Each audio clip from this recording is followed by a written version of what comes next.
প্রিয় শিক্ষার্থীরা, আমরা মাঝি সম্পর্কে জেনেছি, আমরা মাঝি মুতলাকও জেনেছি।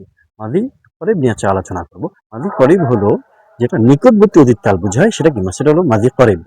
এখন দেখো, মাঝি করিব এটা মাঝি মুতলাকের শুরুতে যদি আমরা কদ যুক্ত করে দেই, তাহলে এটা মাঝি করিবের কি হয়ে যায়? সিগা গঠিত হয়ে যায়।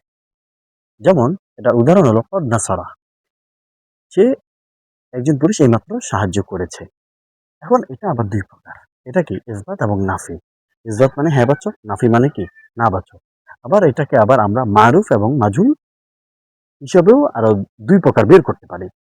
মারুফ মানে পরিচিত, যার ফাইল পরিচিত। মাজুল মানে যার ফাইল অপরিচিত, সেটা কি? মাজুল। এখন দেখো তোমরা, আমরা লিখেছি ইসবাত কদ কাতাবা।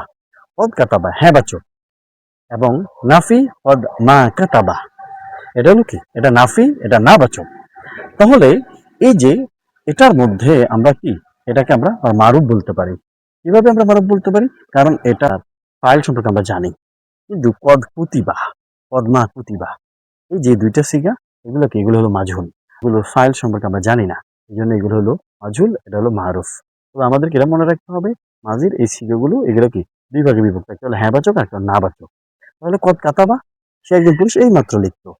কদমা কাতাবা, সে একজন পুরুষ এই মাত্র লিখিনি। হ্যাঁ, এরপরে কদ কুতিবা, তাকে লেখা হলো, এইমাত্র লেখা হলো। কদমা কুতিবা, এইমাত্র লেখা হয়নি। আমরা ফাইল সম্পর্কে জানি না। যেমন কদ তলাবা, কদমা তলাবা, কদ জাকারা, কদমা জাকারা, কদ নুসিরা, কদমা নুসিরা। এগুলো হলো ইসবাত, এগুলো হলো মারুফ, এগুলো হলো মাজহুল।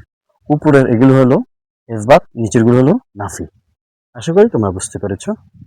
আজকে এই পর্যন্ত। ভালো থাকবে, সুস্থ থাকবে। আসসালামু আলাইকুম।